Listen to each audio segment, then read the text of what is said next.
का जो पेपर है अपने फर्स्ट शिफ्ट का जो 14 मई को हुआ है, आज उसके अपन राजस्थान जीके के क्वेश्चनों का विस्तार पूर्वक अध्ययन करेंगे। केजे एजुकेशन में आपका हार्दिक स्वागत। क्वेश्चन नंबर पहला है, निम्नलिखित में से कौन मत्स्य की राजधानी थी जिसका उल्लेख महाभारत में एक राज्य के रूप में किया गया है जो जयपुर, अलवर और भरतपुर के कुछ हिस्सों तक फैला हुआ है। तो दोस्तों अपने 4 ऑप्शन दिए गए हैं, इसमें विराटनगर है, कुरुक्षेत्र है, हस्तिनापुर है और काम्पिल्य है। इसका अपना राइट आंसर होगा विराटनगर।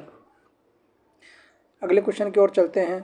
क्वेश्चन नंबर 2, 1857 में बूंदी में जयपुर और इंद्रगढ़ में एक पुरापाषाण हाथ कुल्हाड़ी हैंड एक्स की खोज की। तो वो अपने हैंड एक्स की खोज किसने की? तो दोस्तों आप बताइए, इसमें से पहला ऑप्शन है बी एन मिश्र, आर सी अग्रवाल, ए जी जॉन्स, सी ए हैकेट। तो इसका उत्तर राइट आंसर होगा सी एस हैकेट। अगले क्वेश्चन की ओर देखें तो अपन क्वेश्चन नंबर 3, सीकर जिले में नीम का थाना में कांतली नदी के उद्गम पर खोजा गया ताम्र संस्कृति का महत्वपूर्ण स्थल कौन सा है? ताम्र संस्कृति का महत्वपूर्ण स्थल अगर आप देखें, जिसे हम ताम्र संस्कृतियों की जननी कहते हैं, तो दोस्तों अपने 4 ऑप्शन में से देखिए गिलुंड, आहाड़, गणेश्वर और कालीबंगा। इनमें से अपना राइट आंसर होगा गिलुंड। सॉरी, इसका गिलुंड नहीं, अपना गणेश्वर राइट आंसर होगा। क्वेश्चन नंबर 4, चित्तौड़ के आसपास के क्षेत्र को जनपद के रूप में जाना जाता है। तो चित्तौड़ के जो आसपास का जो क्षेत्र है, जिसे हम नगरी या सिवी जनपद के नाम से जाना जाता है।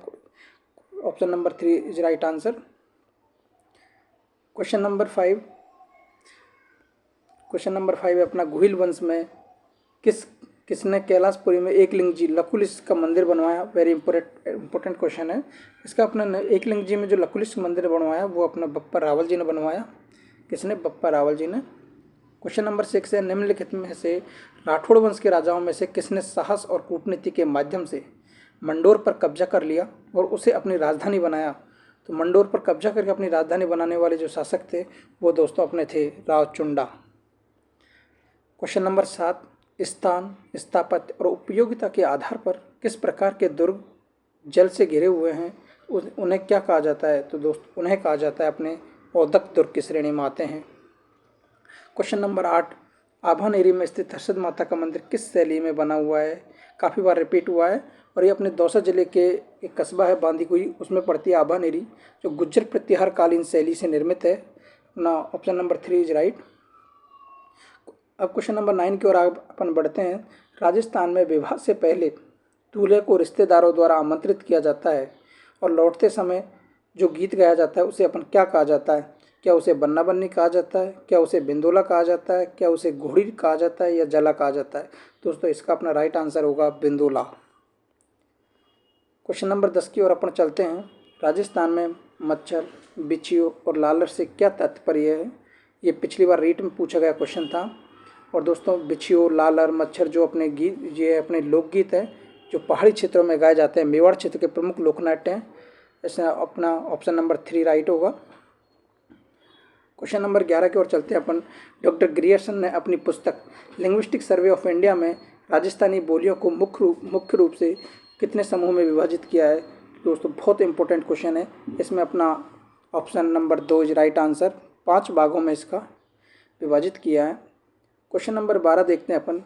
निम्नलिखित में से किस प्रकार के काव्य ग्रंथों में हमें एक राजा की महानता, उनकी विजयों, युद्धों, शौर्य का वर्णन मिलता है? तो जिनमें विजय और शौर्य का उल्लेख मिलता है उनको हम रासो कहते हैं, जिसमें एक पृथ्वीराज रासो है। क्वेश्चन नंबर 13, निरंजनी संप्रदाय की स्थापना किसने की? निरंजनी संप्रदाय की स्थापना लालदास जी ने की, हरिदास जी ने की या माव जी ने की या पीपा जी ने की? तो दोस्तों इसका राइट आंसर होगा हरिदास जी। क्वेश्चन नंबर 14, निम्नलिखित में से किस संत को राजस्थान का कबीर कहा जाता है? राजस्थान का कबीर किसको कहा जाता है दोस्तों? क्या अपने जसनाथ जी को कहा जाता है, मीराबाई जी को, जाम्बो जी को या दादू दयाल जी को? तो अपने राजस्थान का कबीर कहा जाता है किसको? संत दादू दयाल जी को।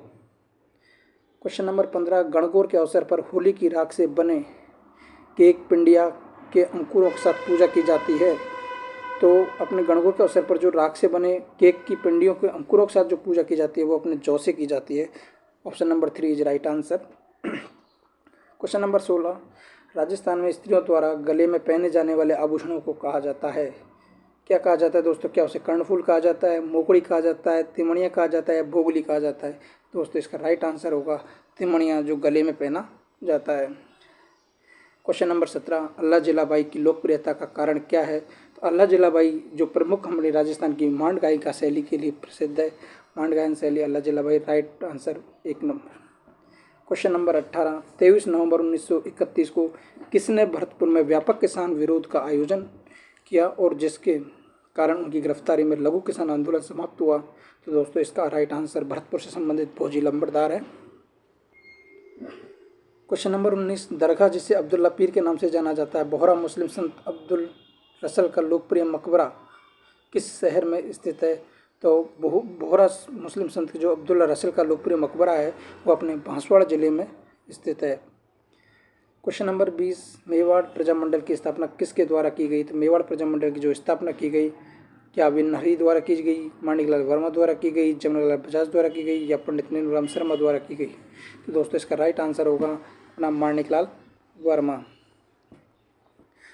क्वेश्चन नंबर 21, भू आकृति की दृष्टि से राजस्थान को कितने उपक्षेत्रों में बांटा है? भू आकृति की दृष्टि से राजस्थान को दोस्तों अपने 12 क्षेत्रों में बांटा गया है। क्वेश्चन नंबर 22, भील और गरासिया स्थानीय जनजातियां हैं। भील और गरासिया स्थानीय जनजातियां जो मध्य माही चप्पन बेसिन में स्थानांतरित खेती का व्यवसाय करती हैं, उन्हें किस रूप में जाना जाता है? जो अपने राजस्थान में स्थानांतरित खेती होती है जो भील लोग करते हैं, उन्हें हम वालरा कहा जाता है। वालरा और चिमाता 2 खेती हैं जिनको भील लोग करते हैं। क्वेश्चन नंबर 23, राजस्थान की निम्नलिखित में से कौन सी नदी सतह से के थोड़े से बहाव के बाद रेत में गायब हो जाती है? क्या वह बनास है, क्या काली है, लूनी है, या काकनी है? तो दोस्तों अपने अंत्य प्रवाही नदियों में देखें तो काकनी जो नदी है, जिसे हम मसूरदी नदी कहते हैं, जो जैसलमेर जिले में स्थित है, तो इसका राइट आंसर काकनी होगा। निम्नलिखित में से कौन सी नदी अरब सागर में गिरती है? तो अरब सागर में गिरने वाली जो नदी है अपने, क्या वह चंबल है, क्या वह बनास है, क्या वह बाणगंगा है, या माही है? तो दोस्तों अरब सागर में गिरने वाली नदियों में अपन देखें तो माही नदी अरब सागर में गिरती है। क्वेश्चन नंबर 25, पश्चिम की तुलना में पूर्वी राजस्थान में जलवायु चरम सीमाएं जो हैं वो कैसी हैं? क्या वह निम्नतर है, उच्चतर है, समान है, या अप्रत्याशित है? तो दोस्तों वो अपना राइट आंसर होगा उच्चतर। क्वेश्चन नंबर 26 की ओर आगे चलते हैं। सर्दियों में भू मध्य सागर से चक्रवातों के कारण राजस्थान के उत्तर पश्चिमी भाग में वर्षा होती है, उसे क्या कहा जाता है? दोस्तों वो जो भूमध्य सागर जो चक्रवातों से जो वर्षा आती है उसे हम मावठ कहते हैं, जो शीत ऋतु में आती है। क्वेश्चन नंबर 27, निम्नलिखित में से किसे उष्णकटिबंधीय कंटीले जंगलों में स्थापित रेगिस्तान में अपनी जबरदस्त उपयोगिता के कारण रेगिस्तान का कल्प वृक्ष कहा जाता है? तो रेगिस्तान का कल्प वृक्ष हमारे खिजड़ी को कहा जाता है, जिससे हमें सांगरे प्राप्त होती है। क्वेश्चन नंबर 28, निम्न में से किस प्रकार के वन राजस्थान में बहुत बड़े क्षेत्र में पाए जाते हैं? तो राजस्थान बहुत बड़े क्षेत्र में पाए जाने वाले जो वन है उन्हें हम धोंकड़ा कहते हैं। लेटराइट प्रकार की जो मिट्टी है वो राजस्थान में कहाँ पाई जाती है? तो लेटराइट प्रकार की जो मिट्टी है राजस्थान के दक्षिणी भाग, जिसे हम डूंगरपुर बांसवाड़ा में पाई जाती है दोस्तों। क्वेश्चन नंबर 30 जो है अपने राजस्थान के निम्नलिखित में से किस परियोजना को मरुगंगा के नाम से जाना जाता है? तो दोस्तों मरुगंगा जो हमारे यानी कि जैसलमेर पश्चिमी राजस्थान में बहती है, वो अपने राजस्थान में एक ही है, इंदिरा गांधी नहर परियोजना, जिसे हम मरुगंगा के नाम से जानते हैं। राजस्थान में नहर सिंचाई में किस जिले का प्रथम स्थान? तो राजस्थान में नहरी जो सिंचाई होती है वो श्री गंगानगर और हनुमानगढ़ यानी उत्तरी क्षेत्र में है, तो उसमें अपना Shri Ganganagar is right answer. Question number 32, Jhunjhunu का खेतड़ी सिंगाना किस खनिज धातु के लिए उत्पादन में है? तो खेतड़ी सिंगाना जो है अपने तांबा उत्पादन के लिए प्रथम स्थान पर है। राजस्थान में पहला सीमेंट उद्योग 1916 में स्थापित किया गया। तो दोस्तों राजस्थान का जो पहला सीमेंट उद्योग है 1916-17 में जो अपने लाखेरी बूंदी में स्थापित किया गया। क्वेश्चन नंबर 34 जो है अपने 2011 की जनगणना के अनुसार राजस्थान का लिंग अनुपात कितना है? तो 2011 के अनुसार राजस्थान का जो लिंग अनुपात है वो 928 है। क्वेश्चन नंबर 35 की ओर अगर हम आगे चलते हैं तो राजस्थान का कौन सा जिला बंदेज साड़ियों के लिए प्रसिद्ध है? बहुत पहले क्वेश्चन पूछे जाते थे, वो आज वापस रिपीट हुए हैं कि बंदेज साड़ियों के लिए प्रसिद्ध है अपना जोधपुर जिला। क्वेश्चन नंबर 36 है, गमधर का जो जैव विविधता पार्क है राज्य के किस जिले में स्थित है? तो दोस्तों बहुत अच्छा क्वेश्चन है। गमधर अभी लेटेस्ट चल रहा है कि गमधर जो क्षेत्र है अपने वो उदयपुर जिले में स्थित है। क्वेश्चन नंबर हम 37 की ओर चलते हैं। राजस्थान के किस जिले में शुष्क प्रकार की जलवायु पाई जाती है? तो राजस्थान के किस जिले में शुष्क प्रकार की जलवायु, शुष्क यानी सूखी बिल्कुल एकदम, वो अपने बीकानेर जिले में पाई जाती है। निम्न में से कौन सी राजस्थान की जनजाति नहीं है? तो राजस्थान की जनजाति दोस्तों भील है, मीणा है, डामोर है, लेकिन खटीक जो है अपने एससी में आते हैं और खटीक जो है जो जनजाति नहीं है। बीकानेर में पलाना के निक्षेप है। तो बीकानेर में जो पलाना क्षेत्र है, पलाना और बरसिंगसर जो अपने कोयला लिग्नाइट आधारित कोयला के लिए जाने जाते हैं। और अपना आखिरी क्वेश्चन है, निम्नलिखित में से कौन सा जिला राज्य के कुल उत्पादन का 30% कपास का उत्पादन करता है? तो दोस्तों कपास उत्पादन राजस्थान के उत्तरी जिले हनुमानगढ़ और गंगानगर 30% का उत्पादन करता है, उसमें अपना हनुमानगढ़ पहले स्थान पर आएगा। तो दोस्तों बहुत बहुत धन्यवाद, आपने हमारे चैनल को देखा, क्वेश्चनों को भी देखा। आशा करेंगे कि आप संतुष्ट होंगे और सब्सक्राइब करेंगे। थैंक यू, धन्यवाद।